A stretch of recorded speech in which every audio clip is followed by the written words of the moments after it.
Palavra da Verdade, com Hernandes Dias Lopes. Abra sua Bíblia comigo, por favor, em Lucas capítulo 9. Lucas capítulo 9. Eu vou ler a partir do verso 28 até o verso 45. O que eu peço é que você, depois de lido o texto, ou mantenha a sua Bíblia aberta, ou mantenha o seu telefone, o texto bíblico ligado. A promessa é de que não vai zapear, né? Muito bem. Obrigado, princesa. Essa sem gelo nenhum. Eu vou pegar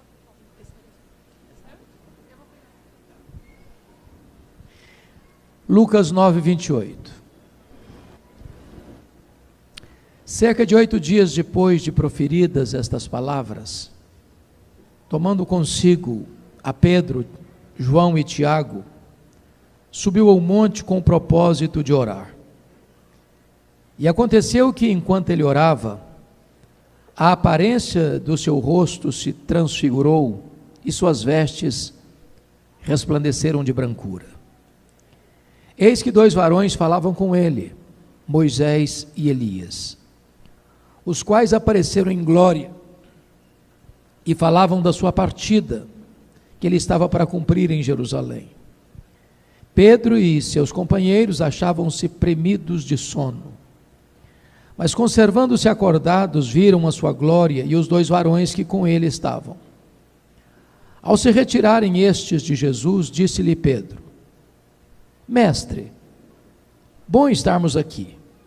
Então façamos 3 tendas, uma será tua, outra de Moisés e outra de Elias, não sabendo, porém, o que dizia. Enquanto assim falava, veio uma nuvem e os envolveu, e encheram-se de medo ao entrarem na nuvem. E dela veio uma voz dizendo: Este é o meu filho, o meu eleito, a ele ouvi. Depois daquela voz, achou-se Jesus sozinho. Eles calaram-se e naqueles dias a ninguém contaram coisa alguma do que tinham visto. No dia seguinte, ao descerem eles do monte, veio ao encontro de Jesus grande multidão. E eis que dentre a multidão surgiu um homem dizendo em alta voz: Mestre, suplico-te que vejas meu filho, porque é o único.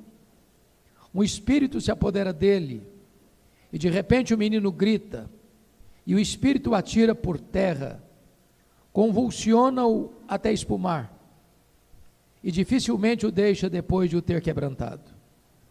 Roguei aos teus discípulos que o expelissem, mas eles não puderam. Respondeu Jesus: Ó geração incrédula e perversa, até quando estarei convosco e vos sofrerei?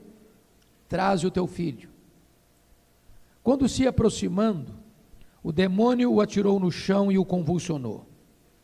Mas Jesus repreendeu o espírito imundo, curou o menino e o entregou a seu pai.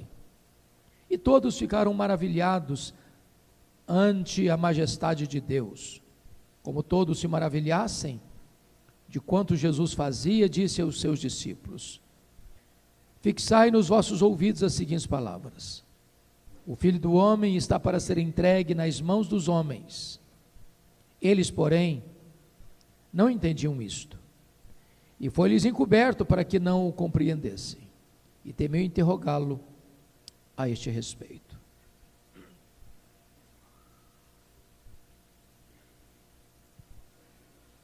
Muito bem, esse texto retrata para nós 3 cenas, 3 quadros, 3 painéis, 3 tipos de espiritualidade.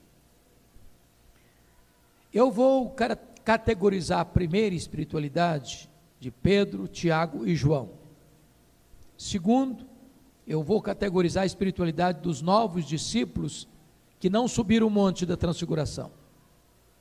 Terceiro, eu vou categorizar a espiritualidade de Jesus.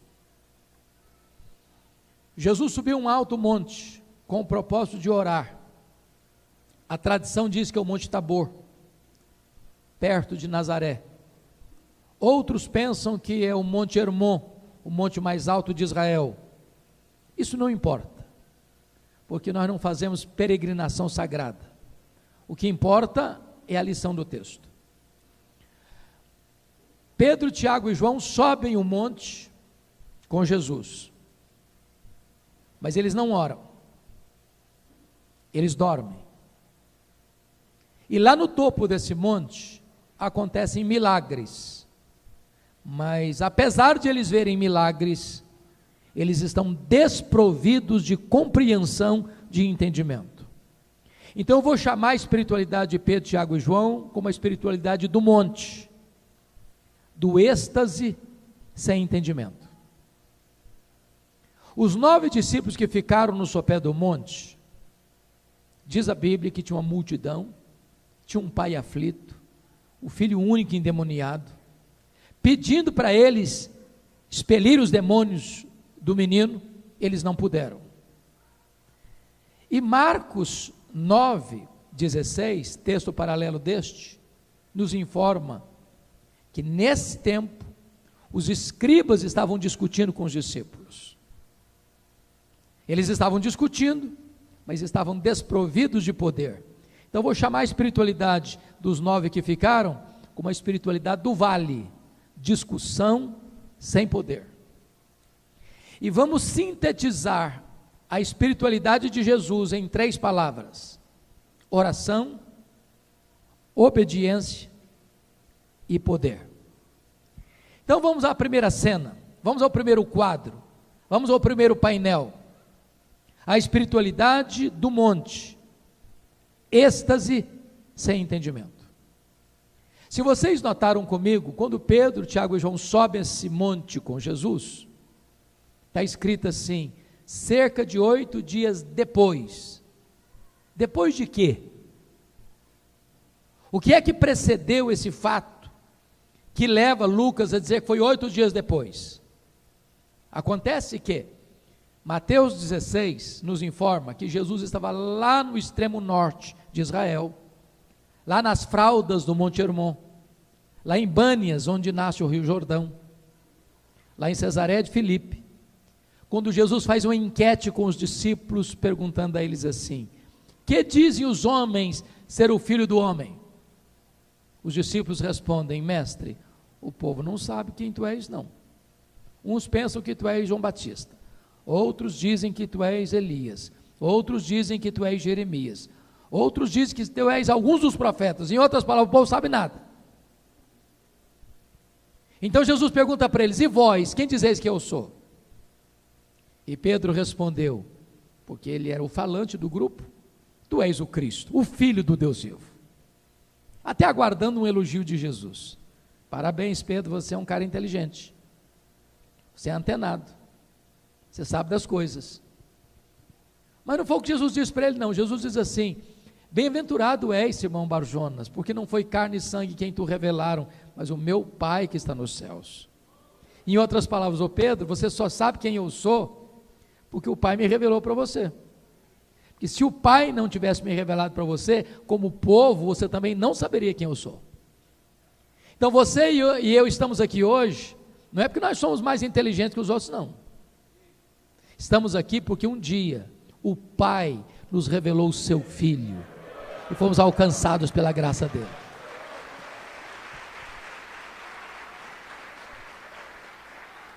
Aí Jesus diz assim para Pedro: eu também te digo que tu és Pedro, e sobre esta pedra eu edificarei a minha igreja, e as portas do inferno não prevalecerão contra ela. Aí Jesus está dizendo que ele é o fundamento da igreja, o dono da igreja, o edificador da igreja, o protetor da igreja. Depois de dizer isso, Jesus mostra para eles que era necessário, e pela primeira vez ele está dizendo isso, que ele subisse para Jerusalém, fosse entregue nas mãos dos sacerdotes, para ser crucificado, para ressuscitar o terceiro dia. Aí Pedro achou aquele discurso de Jesus muito estranho, chamou Jesus à parte, passou a repreender a Jesus, dizendo: Senhor, larga a mão desses pensamentos de morte, não, isso o Senhor tem piedade de ti mesmo, isso não pode acontecer não. E Jesus olha para ele e diz: arreda, Satanás, cogitas apenas das coisas dos homens e não das coisas de Deus. Pedro cometeu um grave erro, mas Jesus não desistiu de Pedro. Jesus não abre mão da nossa vida, mesmo quando nós tropeçamos e falhamos. Por isso, 8 dias depois, Jesus quer dar para eles uma noção de que depois da cruz vem a glória, depois do sacrifício vem o esplendor, depois do sofrimento vem o céu. E então ele abre um painel diante de Pedro, Tiago e João para mostrar uma antecipação da glória. Mas Jesus sobe o monte, ora, e os discípulos dormem, porque o que dá prazer para Jesus, dá cansaço neles. Só que Pedro, Tiago e João estão vendo milagres extraordinários. São 4 milagres que aconteceram. Primeiro milagre: o rosto, as vestes de Jesus resplandeceram, como a luz, como o sol. Segundo milagre: Moisés e Elias aparecem em glória conversando com Jesus sobre a sua partida para Jerusalém. A palavra partida aí é a palavra êxodos, de onde vem a nossa palavra portuguesa êxodo. Estão falando para Jesus da sua cruz. Foi na cruz que Jesus quebrou as portas do nosso cativeiro e nos tornou livres. Terceiro milagre: uma nuvem luminosa os envolve. Quarto milagre: de dentro da nuvem surge uma voz divina dizendo: este é o meu filho, o meu eleito, a ele ouvi.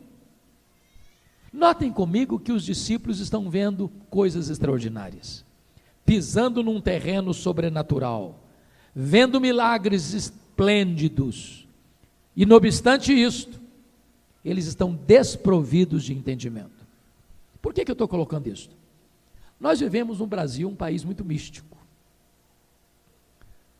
O Brasil é um país que as pessoas correm atrás de milagres, querem ver milagres. Há pessoas que fazem propaganda de milagres que nunca aconteceram. Tem gente que pensa que se você presenciar mais milagres, você vai crer mais. Isso não é verdade. A fé não vem pelo milagre, a fé vem pelo ouvir, e ouvir a palavra de Deus. Se vocês perceberam comigo, essas 3 gerações representadas no topo desse monte, a geração de Moisés, de Elias e dos discípulos, foram as 3 gerações que mais viram milagres acontecer na história. Mas ao mesmo tempo foram as 3 gerações mais incrédulas da história. Se não, vejamos. A geração de Moisés, que sai com o povo da escravidão, eram 600 mil homens, além de crianças e mulheres, 2 milhões de pessoas em média. Toda aquela geração morreu no deserto, exceto 2 pessoas, Josué e Caleb. Por quê? Por causa da incredulidade. Viram muitos milagres, mas uma geração que pereceu pela incredulidade. Na geração de Elias, como é que era? Elias chegou a pensar que só ele tinha ficado. Deus: não, meu filho, tem 7 mil que não se dobraram ainda. E a geração dos discípulos? A Bíblia diz que Jesus não fez milagres em Nazaré, onde ele cresceu, onde ele trabalhou, por causa da incredulidade do povo. Eles estão vendo milagres, mas eles não têm discernimento das coisas mais importantes da fé. O que eles não discernem? Primeiro, eles não discernem a centralidade da pessoa de Jesus. Olha o que Pedro disse para Jesus: mestre, bom estarmos aqui, então vamos fazer o seguinte, vamos fazer 3 tendas, uma será tua, outra de Moisés, outra de Elias. Ele está falando uma bobagem, uma tolice. Como assim? Como assim? Nesse momento, Pedro está comparando e equiparando Jesus a Moisés e a Elias, ao representante da lei e ao representante dos profetas. Mas Jesus não é apenas um grande homem entre os homens, Jesus é o próprio Deus entre os homens. Ele é único, ele é singular, ele é incomparável. Ele é incomparável. Pedro está vendo milagres, mas não discerne quem é Jesus. Segundo, Pedro está vendo milagres, mas ele não discerne com seus dois condiscípulos a missão principal de Jesus. Vamos entender isso. Quando Jesus desce desse monte, a multidão aflita está lá, porque tem um pai desesperado, precisando de ajuda, filho endemoniado, apresentou o filho para os discípulos, não puderam libertar o menino, e aí o pai chega para Jesus e pede ajuda, e o pai diz: olha, eu apresentei o meu filho para os teus discípulos, mas eles não puderam, e Jesus solta uma exclamação de dor: ó geração incrédula e perversa, até quando vos suportarei? Traz o teu filho aqui. E diz a Bíblia que Jesus liberta o menino, que Jesus cura o menino, que Jesus devolve o menino são para o seu pai. E no versículo 43 diz que todos se maravilhavam do quanto Deus fazia por intermédio de Jesus. Todos quantos? Todos quem? Todos, inclusive os discípulos. Só que Jesus viu nessa admiração um terreno escorregadio. Como assim? Vocês se lembram de João capítulo 6? Quando Jesus multiplica pães e peixes pela primeira vez, a multidão quis fazer de Jesus um rei político, um Messias, apenas operador de milagres, para resolver os problemas do aqui e do agora. Jesus percebeu que aquilo era uma tentação para os discípulos, e despede os discípulos antes de despedir a multidão, porque não queria que os discípulos ficassem submetidos a essa agenda tentadora de um Messias apenas para resolver as questões temporais, terrenas e humanas. Agora, a admiração da multidão é a mesma coisa. Veja o que Jesus disse para os discípulos no verso 44. Ele não disse para a multidão, não, ele disse para os discípulos: fixai nos vossos ouvidos as seguintes palavras: o Filho do Homem vai ser entregue nas mãos dos homens. O que Jesus está querendo dizer com isso?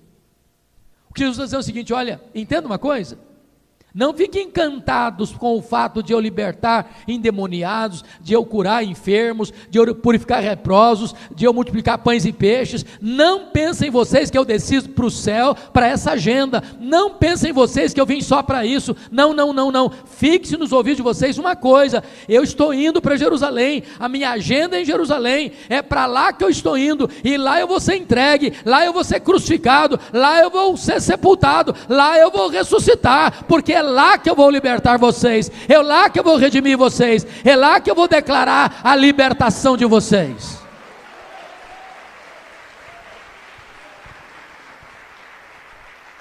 Mas o versículo 45 diz que os discípulos não entenderam isto.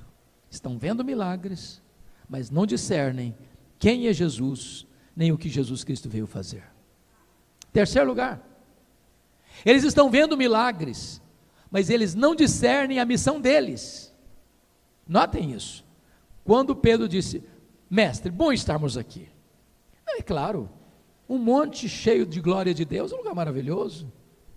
Não vão descer não, lá embaixo tem gente gemendo, lá embaixo tem gente demoniada, lá embaixo tem gente oprimida, lá embaixo tem gente passando fome, lá embaixo tem muita gente necessitada. Esse negócio de ficar aqui no monte é maravilhoso, esse clima aqui rarefeito é maravilhoso. Vão ficar aqui, vão descer não. Entenda uma coisa: a missão da igreja não é no topo do monte, a missão da igreja é lá no vale.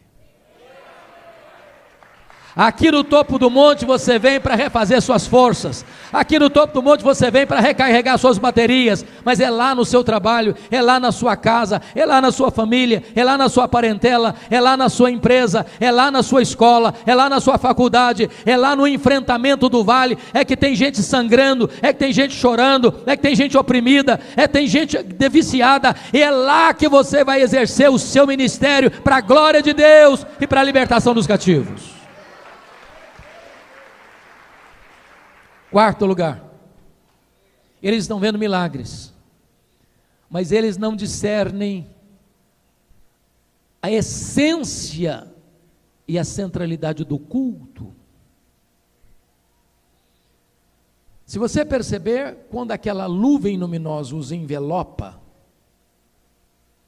eles são tomados de medo, de pavor. Mateus 17 chega a dizer que eles caíram de bruços, de tamanho medo.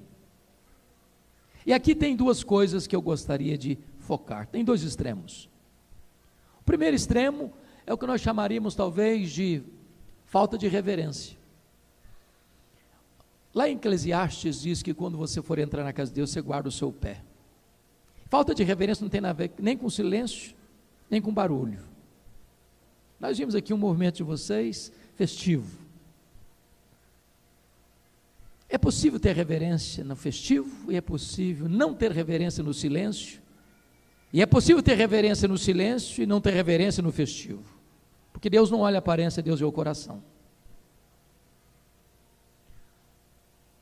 Numa das Copas do Mundo, não me lembro se 14 ou 18, o técnico da seleção brasileira, não sei se vocês se lembram disso, orientou os jogadores que eles não deveriam entrar em campo mascando chiclete, que deveriam cantar o hino nacional. E eu me lembro que as arquibancadas cantaram o hino nacional com muito fervor.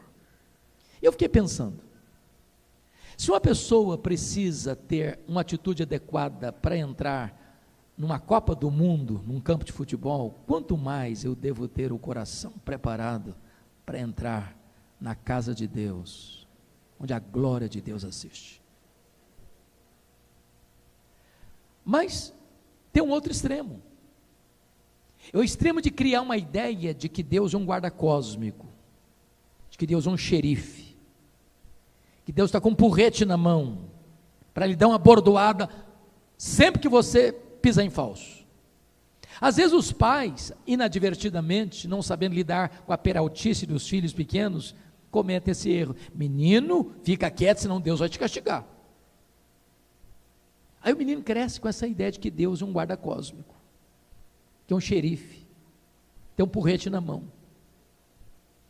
Então preste atenção numa coisa, nós devemos ter reverência e temor a Deus, sim, mas não medo de Deus.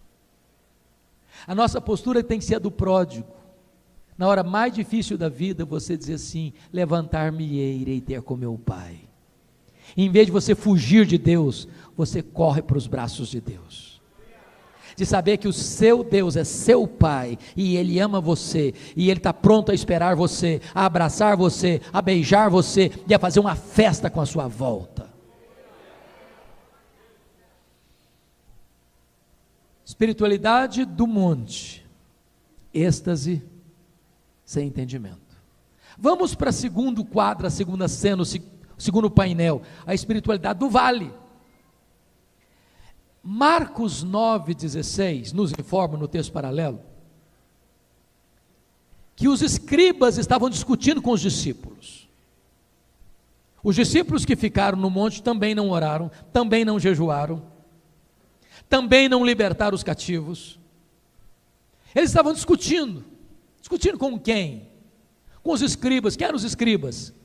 Eram os doutores da lei, eram os teólogos da época, eram os entendidos de teologia da época, os bons de Bíblia, mas inimigos de Jesus. Qual o problema aqui, meus irmãos? Me permita dizer isso. Tem hora para discutir, tem hora para você defender a fé cristã, tem hora da apologética, tem.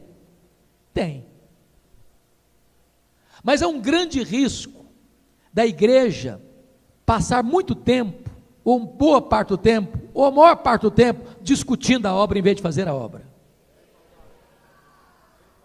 Muitas vezes se faz uma reunião, faz uma conferência, faz um congresso, viaja 500 quilômetros, 1000 quilômetros para ir numa conferência, para discutir a obra. E aí você reúne um pequeno grupo para discutir a obra. Aí você faz uma reunião mais ampla para discutir a obra. E de repente nós estamos o tempo todo discutindo a obra, como um atleta que se aquece, mas nunca entra em campo. Agora preste atenção. Enquanto os discípulos estão discutindo com os escribas, o diabo está agindo. Agindo para oprimir, para escravizar, para atormentar. Notem que tem um menino endemoniado, e esse menino é filho único. E se você ler os textos que retratam essa cena, Mateus 17, Marcos 9 e Lucas 9, o espírito mudo e surdo, o espírito maligno, entrava no menino e jogava no fogo, e jogava na água, e jogava na terra, e o menino rilhava os dentes, espumava, e dificilmente o demônio saía dele, sem deixá-lo todo quebrado. E imagina a cena, o sofrimento, a dor. Quando o pai levou o assunto para Jesus, dizendo: olha, eu apresentei o meu filho aos teus discípulos, mas eles não puderam. Agora note uma coisa, aqueles discípulos já tinham tido vitória nesta área. É só ler Mateus 10, na missão dos 70, vocês se lembram disso, de 2 a 2 eles foram, voltaram todos animados: Senhor, até os demônios se nos submetem. E Jesus diz: não, alegrai-vos antes, porque o vosso nome está escrito no livro da vida. Mas agora eles não conseguem. Sabe por quê, meus jovens? É porque a vitória de ontem não serve para hoje. Ontem você teve vitória, hoje você tem que ter vitória de novo. Ontem você estava cheio do Espírito Santo, hoje você precisa ser cheio do Espírito Santo de novo. Ontem você orou, hoje você tem que orar de novo. Ontem você jejuou, hoje você tem que jejuar de novo. Ontem você teve vitória, hoje você tem que ter vitória de novo.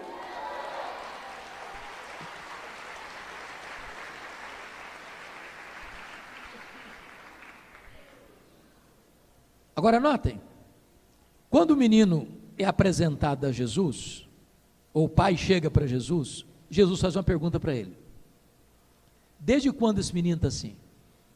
Qual foi a resposta do pai? Desde a sua infância. Só que a palavra no grego lá, para infância, é muito curiosa, é a palavra grega brefos, que descreve desde a vida intrauterina até a primeira infância. Você já pensou o que é um bebê endemoniado? Um menino aprendendo a andar endemoniado?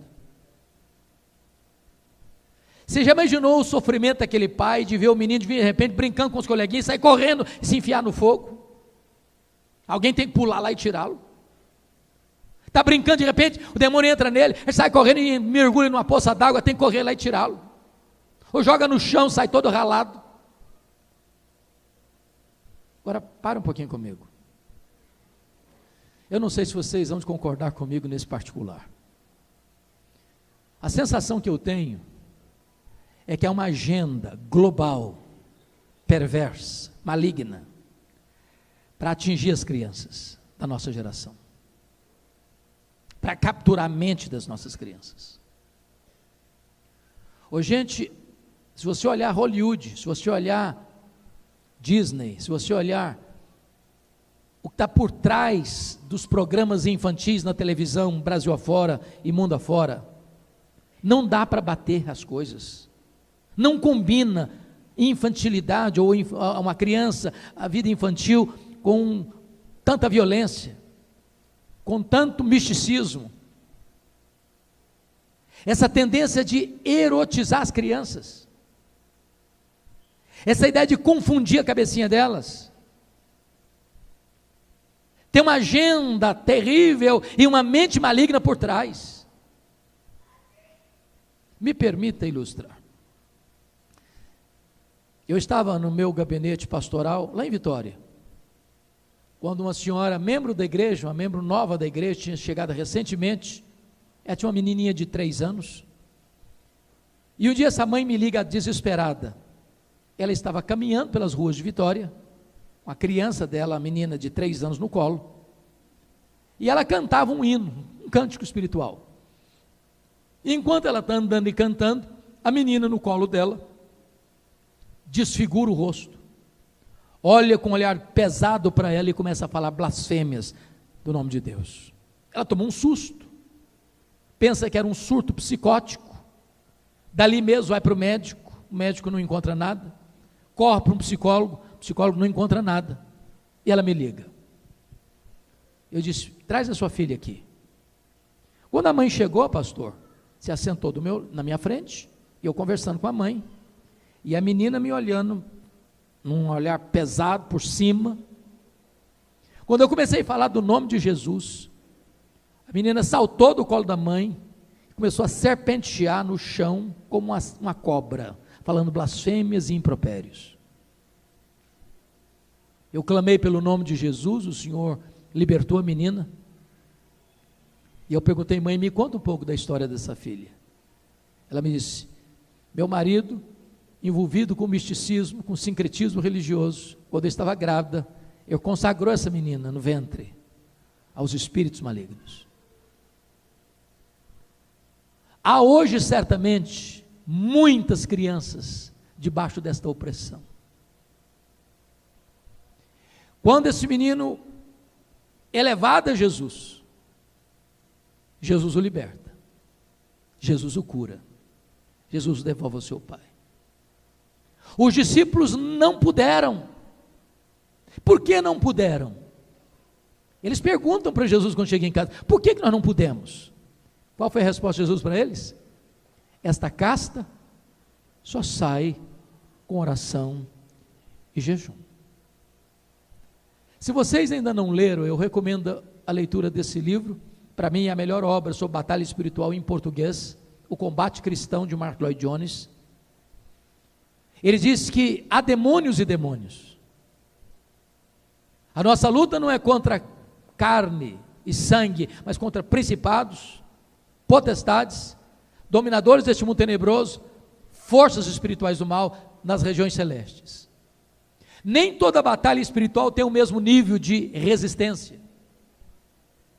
O que é importante entender, irmãos, é que não dá para viver hoje, sobretudo vocês jovens, que estão na linha de frente das lutas da nossa sociedade, sem preparo, sem tutano espiritual, sem musculatura espiritual, sem ter na mente a palavra de Deus, sem ter no coração a unção do Espírito de Deus, sem ter na vida o poder que emana do alto. Agora preste atenção: se nós não estamos tendo poder, não é por falta de poder, não é por falta de poder. O Senhor Jesus Cristo, antes de enviar a igreja ao mundo, enviou o Espírito Santo para a igreja, e esta ordem nunca pode ser alterada. Permanecei na cidade, até que do alto sejais revestidos de poder, recebereis poder ao descer sobre vós o Espírito Santo. E Paulo diz que toda a grandeza, a suprema grandeza do poder de Deus está à sua, à minha, à nossa disposição, o mesmo poder que ressuscitou Jesus dentre os mortos.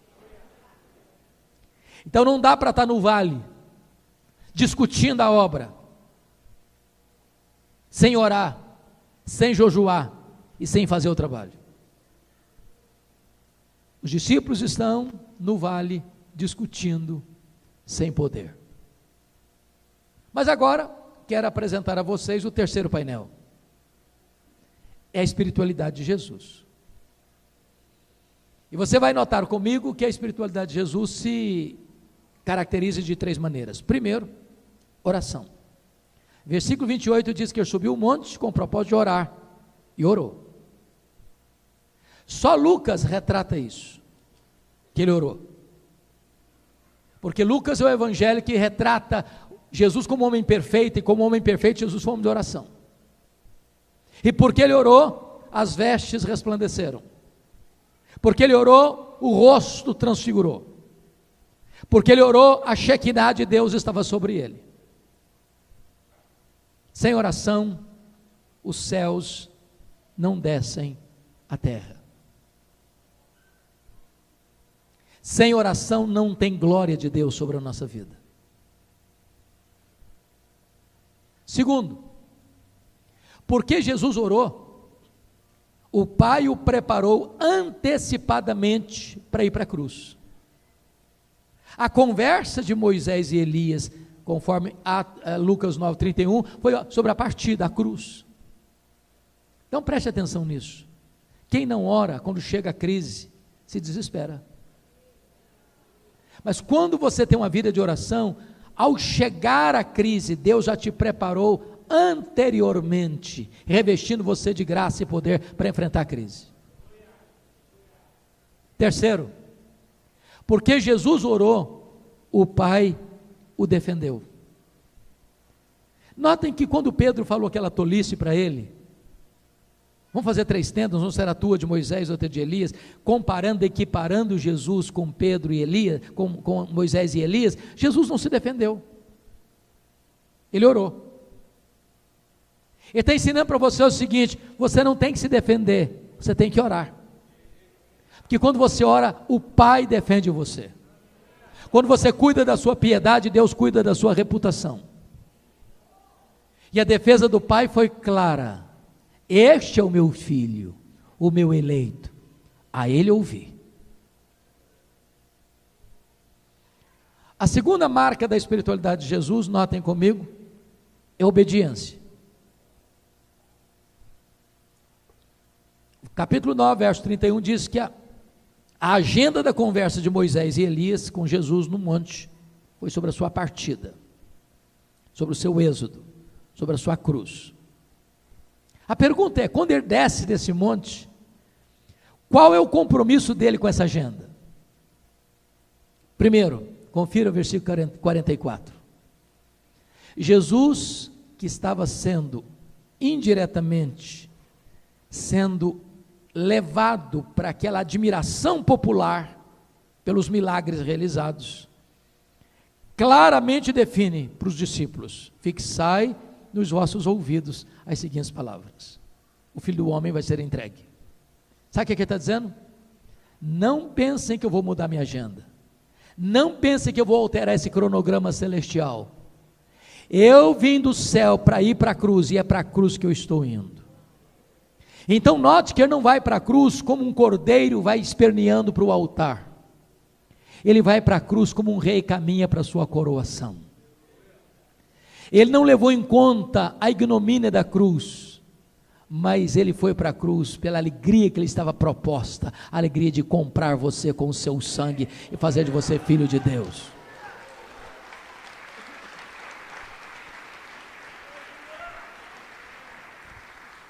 Agora notem comigo o versículo 51, desse mesmo texto. Aconteceu que ao se completarem os dias em que devia lhe ser assunto ao céu, manifestou no semblante a intrépida resolução de ir para Jerusalém. Verso 53, os samaritanos não o receberam, porque o aspecto dele era de quem decisivamente ia para Jerusalém. Sabe o que está dizendo aqui? Eu acho isso incrível, dá para ler no rosto dele. As pessoas olhar para ele, está indo mesmo, ninguém segura não, ele vai mesmo. Mas alguém pode perguntar: você está indo para a festa? Aproveitar a festa? Se alegrar com o povo na festa? Não, eu estou indo para morrer, eu estou indo para ser entregue, eu estou indo para ser preso, eu estou indo para ser cuspido, eu estou indo para ser esbordoado, eu estou indo para ficar nu, exposto ao opróbrio e à vergonha pública. Eu estou indo para morrer em seu lugar, pelos seus pecados, para dar a você a vida eterna. Obediência. Mas finalmente, a espiritualidade de Jesus é marcada por oração, obediência e poder. O texto de Marcos 9, e só Marcos informa isso, que quando o menino foi levado a Jesus, o demônio convulsionou, jogou por terra, e Jesus diz assim: sai deste menino e nunca mais voltes a ele. Vocês sabem que quando uma pessoa endemoniada é liberta, se ela não se rende a Cristo, que são coisas diferentes, ser liberto de uma possessão não é a mesma coisa de regeneração, conversão. Se a pessoa não assume um compromisso com Cristo, a casa fica vazia, os demônios podem voltar, e o segundo estado fica pior que o primeiro. Mas a ordem de Jesus é categórica: sai e nunca mais volte. Meus irmãos, o Senhor a quem servimos manda no céu, manda na terra e manda no inferno. Ninguém pode resistir à ordem de Jesus. Quando ele fala, os céus ficam em silêncio. Quando ele fala, o inferno treme. Quando ele fala, a terra obedece. Ele é o todo-poderoso Deus. Ele tem todo o poder nos céus, na terra e debaixo da terra. todo joelho tem que se dobrar diante do Senhor Jesus Cristo. Agora me permita encerrar dizendo a você uma coisa. Não dá para você ser um cristão hoje relevante sem esse poder. Eu não estou falando de falar de poder, mas de experimentar poder.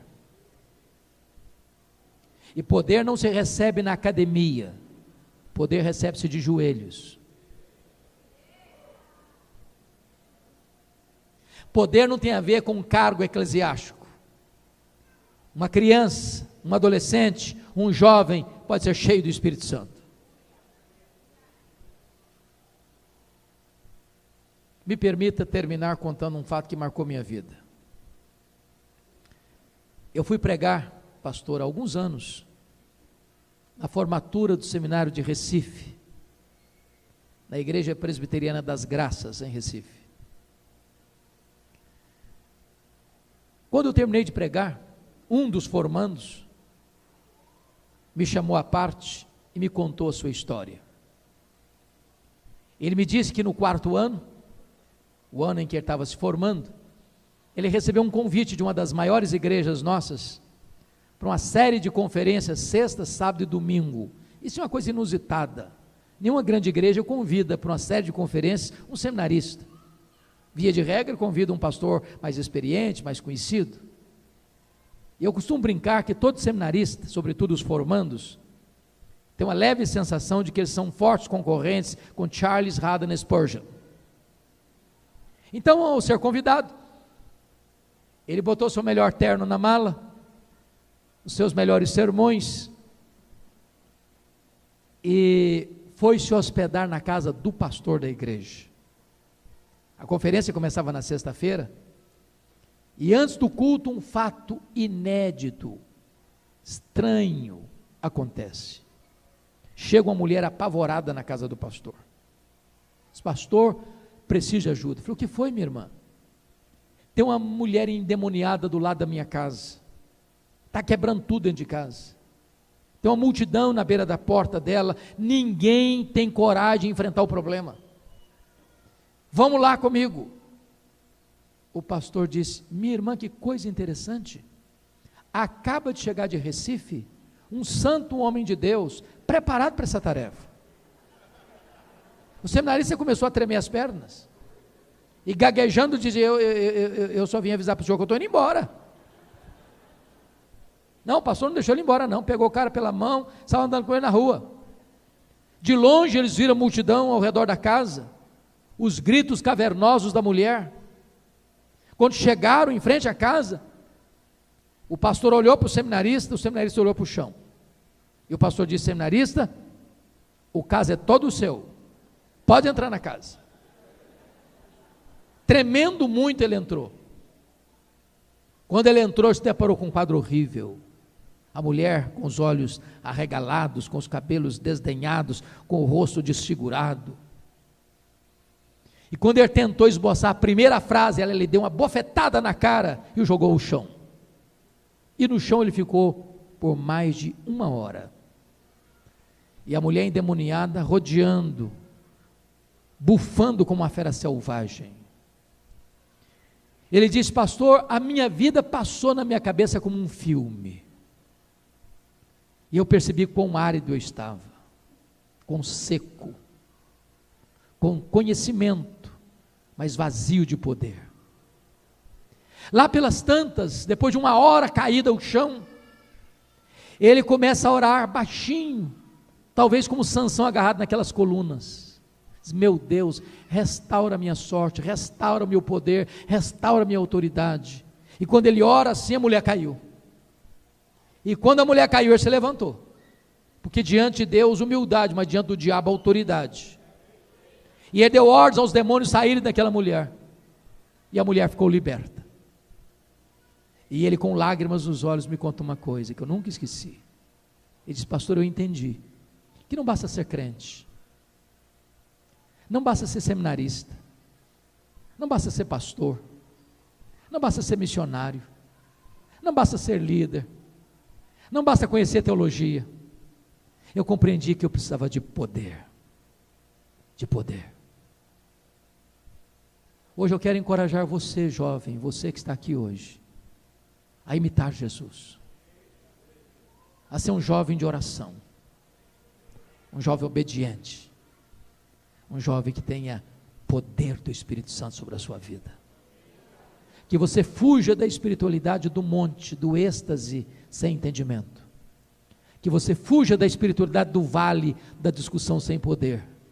Que você imite a Jesus, sendo um vaso nas mãos de Deus, para ter intimidade com Deus, para honrar a Deus pela obediência, e para ser revestido com o poder do Espírito Santo de Deus. Vamos ficar em pé.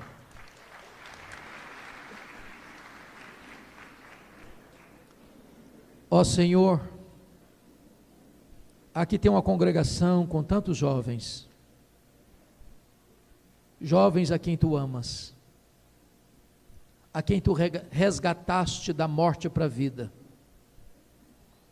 O que eu te peço nesta noite é que Tu visites cada coração. Tu conheces a vida de cada um aqui, como está cada um aqui. E eu te peço agora, meu Deus, que Tu toques este coração. Que o Espírito Santo seja derramado sobre cada jovem aqui nesta noite. Que haja uma experiência linda contigo. Que haja um mover do Teu Espírito. Que haja um toque particular, íntimo, profundo, sobre a vida de cada um. Aquilo que o homem não pode fazer, aquilo que os livros não podem fazer, que agora o Espírito Santo, que sonda mentes e corações, atinge e alcance este jovem agora, revestindo-o com poder. Que saiamos daqui hoje como um grande exército, a impactar a família, a escola, a universidade, as fábricas, os escritórios, os hospitais, o comércio, a cidade, o Brasil. Oramos assim em nome de Jesus. Aleluia. Amém.